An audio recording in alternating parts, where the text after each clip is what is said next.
안녕하십니까. 만화공인중개사의 저자 이용훈입니다. 오늘은 부동산세법 제39강 시간으로서 10년 양도소득금액 17 양도소득 과세표준에 대해서 같이 공부하도록 하겠습니다. 먼저 양도소득금액입니다. 자, 양도소득금액의 계산. 자, 양도소득금액은 어떻게 계산을 하냐면 양도차익에서 양도했을 때 그 차익, 이익을 말합니다. 장기보유 특별공제액을 차감 빼줍니다. 그렇게 해서 양도소득금액을 구합니다.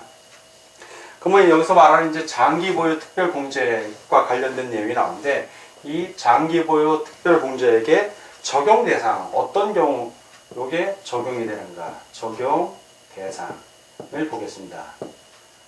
장기보유 특별공제액의 적용 대상은 토지와 건물로서, 자, 첫째, 토지, 그리고 건물입니다. 토지와 건물로서 장기니까 기간이 있겠죠. 그걸 몇 년으로 보냐? 최소 3년으로 봅니다. 그 보유기간이 3년 이상이어야 됩니다. 3년 미만은 해당이 없습니다. 3년 이상인 것 및 조합원 입주권에 대해서 적용을 합니다. 조합원 입주권.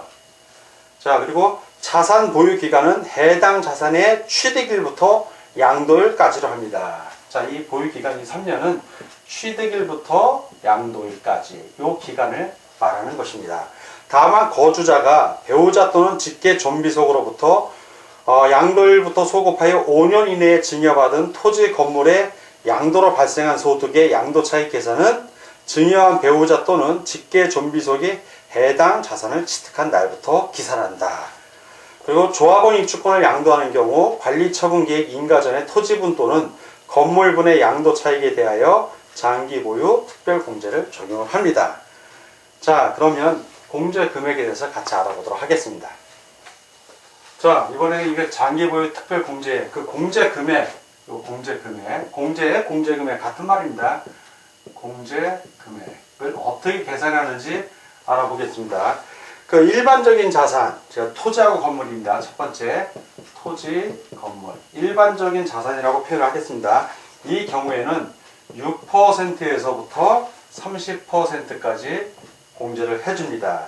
그래서 양도 차익의 보유기간과 공제율을 곱하여 계산한 금액을 공제하는데, 그 공제율이 어떻게 되냐면 6%에서 30%인데 보유 연수에다가 이거 계산하기 쉽습니다. 그 보유한 연수 곱하기 2% 해주면 됩니다. 그러면 3년 보유했으면 3이 6 이렇게 되는 거고요. 10년 이상 보유했으면 10년 하면은 곱하기 20%, 15년 하면 30%. 근데 15년 이상인 경우에는 30%입니다. 그 이상은 안 하죠. 예, 6%에서 30%. 자, 두 번째는 1세대 1주택입니다. 1세대 1주택. 자, 1주택. 이 혜택을 많이 주죠. 1세대 1주택. 이 경우에는 24%부터 80%까지 공제를 해줍니다. 그래서 24%, 이거는 어떻게 되냐면은 공제 기간이 보유 연수에다가 보유 연수 곱하기 8%를 해줍니다. 그러면 3년을 했으면 24%. 그렇죠? 그리고 10년을 했으면 80%. 이렇게 됩니다. 그래서 요 내용은 이게 보유 연수에다 2% 곱하고 보유 연수에 8% 곱하고 이걸 꼭 기억을 해주시면 계산하는 거는 크게 어렵지 않습니다. 그리고 장기보유 특별공제율 그 연도별로 나와 있는 거는 우리 만공기본서 교재의 그 도표를 좀 참조해 주시기 바랍니다. 자, 이번엔 고가주택, 실거래가 9억 원 초과하는 겁니다. 고가주택입니다. 고가주택. 자, 이 고가주택 1주택자의 장기보유 특별공제율은 첫 번째, 2년 미만 거주한 경우, 이제 거주기간 포함이 된 개념이에요. 두 번째는 2년 이상, 자, 2년 이상 거주한 경우, 이렇게 둘로 나뉩니다. 그래서 2년 미만 거주한 경우에는 6%에서 30%의 일반적인 토지 건물 있죠. 일반적인 자산의 장기보유 특별공제 금액에 해당되는 비율로 가고요. 2년 이상 거주한 경우에는 24%에서 80%까지, 즉 1세대 1주택 그 공제율을 그대로 적용을 해줍니다. 자, 이 고가주택 1주택자의 장기보육 공제율은 언제부터 적용한다? 이거는 2020년 1월 1일 이후 양도하는 부분부터 적용한다는 것도 아울러 알아두시기 바랍니다. 자, 이번에는 그 고가주택, 요 장기보유 특별공제와 관련해서 고가주택. 자, 고가주택의 양도소득 금액을 좀 자세히 보겠습니다. 양도소득 금액, 고가주택. 그 고가주택의 양도소득, 고가주택이 1세대 1주택으로 이제 비과세 대상이 되는 경우가 있죠. 이 경우에는 9억 원 초과하는 부분, 9억 원 초과. 요 초과 부분에 대해서, 요 초과 부분은 양도소득세를 과세를 합니다. 과세. 그래서 고가주택의 양도소득 금액은 고가주택 양도 차익에서 고가주택 장기보유 특별공제액을 공제한 금액으로 하고요. 고가주택이 1세대 1주택에 해당되지 않는 경우의 양도소득 금액은 일반적인 양도 차익에서 일반적인 장기보유 특별공제액을 공제한 금액으로 합니다. 그래서 고가주택이 1세대 1주택에 해당되는 경우, 자, 1세대 1주택에 해당하는 경우에 어떻게 그 양도 차익이 계산이 되냐면, 그 양도 차익은 9억 원 초과 부분만 이제 과세가 되니까요. 일반적인 양도 차익이 있습니다. 자, 일반적인 양도 차익이 발생을 하면, 자, 양도 차익이 있고, 거기에 대해 곱해줍니다. 양도가액이 있을 것이고, 양도가액 분의 양도가액에서 9억 원을 빼줍니다. 그러면 그 초과분에 대한 것만 과세가 되는 거죠. 그러니까 간단히 예를 들면 12억, 자, 1세대 1주택 12억에 양도를 했습니다. 그런데 살 때 9억 원에 샀다면 그 양도 차익은 3억 원이죠. 3억 원. 그러면 요 그대로 대입을 하면, 자, 양도 차익 3억 원이 있을 것이고 곱하기, 자, 양도가액이 12억이에요.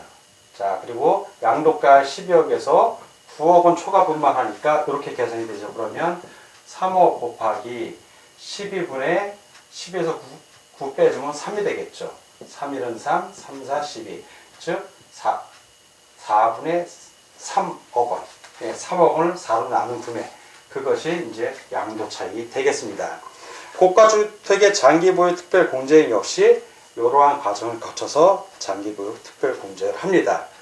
자, 그리고 이 장기보유 특별공제하고 관련해서 적용이 배제되는 경우가 있어요. 적용 배제. 장기보유 특별공제를 안 해준다는 얘기죠.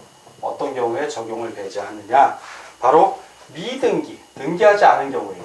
자, 이 미등기 양도 자산의 경우는 세율이 70%, 제일 높습니다. 아주 세죠. 미등기 양도 자산. 두 번째는 조정 대상 지역에서 10%에서 20%의 가산세율을 적용하는 자산의 양도의 경우에도 장기보유 특별공제는 적용되지 않습니다. 다음 17, 양도소득 과세표준에 대해서 같이 알아보도록 하겠습니다. 양도소득 과세표준은 뭐냐면, 자, 이렇게 양도소득 금액이 나왔어요. 양도소득 금액이. 그럼 이 양도소득 금액에서 빼줘요. 양도소득 기본공제라는 걸 빼줘. 기본공제. 빼줘요. 그러면 뭐가 나온다? 양도소득 과세표준이 나오는 거예요. 그런데 이 기본공제라는 게 연간 소득별로 250만 원을 공제해요. 그러면 양도소득 기본공제는 어떻게 합니까? 선생님, 이제 질문이 들어와요, 당연히. 자, 그걸 보자고요. 양도소득 기본공제. 자, 지금부터 하나씩 양도소득 기본공제를 보기 전에, 양도소득 기본공제를 알려면 양도소득 과세 대상을 또 봐야 돼. 과세 대상 크게 4개 있었죠. 첫 번째, 부동산. 그래서 토지하고 건축물. 두 번째, 부동산에 관한 권리. 기억나세요? 좀 놔줘야 되는데. 자, 부동산에 관한 권리 해서 3가지 있었죠. 첫 번째, 부동산을 취득할 수 있는 걸로 해서 아토 개주공. 한번 복습하는 차원에서 한번 들어주세요. 아파트 당첨권, 토지 상환 채권, 이렇게 계약금만 지불한 상태에서 양도하는 권리, 주택 청약 예금 증서, 공유주문 매립 허가권 요거. 두 번째는 지상권. 세 번째는 전세권 플러스 등기된 임차권. 이거 기억나세요? 여기 기억이 나줘야 되는데. 자, 그러면 요게 있었고, 세 번째. 아까 양도소득 금액에서 그 특별 공제하는 거는 부동산만 해결이 된 거예요. 요거만 해당이 되는 거였고, 지금 기본 공제는 다 해당이 되기 때문에 써주는 거예요. 세 번째는, 자, 세 번째는 주식이 있었죠. 주식 등이라고. 주식. 그리고 네 번째는 기타 자산이라고 있었어요. 기타 자산. 자, 이렇게 있는데, 1번, 2번, 4번. 자, 요렇게만 지금 해당이 되는 거예요. 요렇게. 요렇게 합쳐서 양도한 걸로 연간 따졌을 때 기본 공제 250만원 해준다는 얘기예요. 연간. 그리고 주식만 따로 250만원. 주식만 별도로. 그러니까 양도소득 금액이 나왔는데 500만원 나왔어. 자, 500만원. 이 500만원이 예를 들어서 부동산에 관한 권리, 기타 자산 양도하고 나서 500만원이면 250만원만 공제가 돼서 250만원에 대한 거에서 세율을 곱해주면서 세액이 나오는데, 주식까지 예를 들어서 이게 1번, 2번, 4번을 합한 게 250 주식이 250이라면 각각 250만원씩 연도별로 해당 과세 1월 1일부터 12월 30일까지 양도한 양도소득이 500만원인데 250만원은 부동산에 걸린 기타 자산에 거기서 나왔고, 나머지 250은 주식에서 나왔다면 각각 250만원씩 마이너스가 되니까 이 사람은 양도소득 과세 표준이 얼마다? 제로가 된 거예요. 제로. 역시 신고하고 납부해야 돼. 신고하고 납부는 해야 된다. 0원이라도 신고는 해야 된다는 거야. 0원이라도. 마이너스가 나와도. 근데 이게 이 500만원이 주식은 없어. 1번, 2번, 4번이 500만원이라면 마이너스 250에서 이 250만원이 바로 양도소득 과세 표준이 되는 거예요. 그럼 이 양도소득 과세 표준에다가 양도소득 세율이 있을 거예요. 세율을 곱하면 이게 우리가 납부해야 될 세액이 되는 거예요. 이게. 이 세액 신고하고 만약에 이게 농지라면 감면 받으면 감면 퍼센트가 있을 거 아니에요. 그 퍼센트만큼 내면 돼요. 양도했을 때 실제 양도한 가액을 기준으로 하는 게 아니라 양도한 차익, 그 이익을 갖고 따지는 거예요. 양도소득이라는 건요. 만약에 양도를 했는데 내가 실제 양도한 가격이 5억인데 내가 이거 취득할 때 6억이 들어갔어. 필요경비가. 그러면 마이너스 1억이잖아요. 이때도 신고를 해야 돼. 신고는 하는데 마이너스 1억에 대해서 계산을 다 해. 그럼 세금 낼 게 없죠. 마이너스가 다 제로로 처리가 되니까. 그래도 신고는 해야 된다는 거예요. 그래도. 손해를 봤어도. 그러나 손해가 났을 때는 세금 납부할 건 없는 거예요. 그래도 신고는 해야 된다, 안 해야 된다? 반드시 해야 된다. 자, 오늘은 양도소득 금액.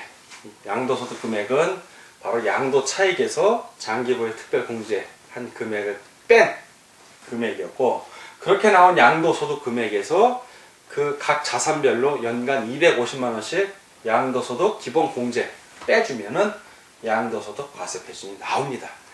자, 다음 시간에 그 뒷부분을 배우기로 하고, 오늘 여기까지 공부하느라고 수고 많으셨습니다. 자, 다음 시간에 뵙겠습니다. 감사합니다.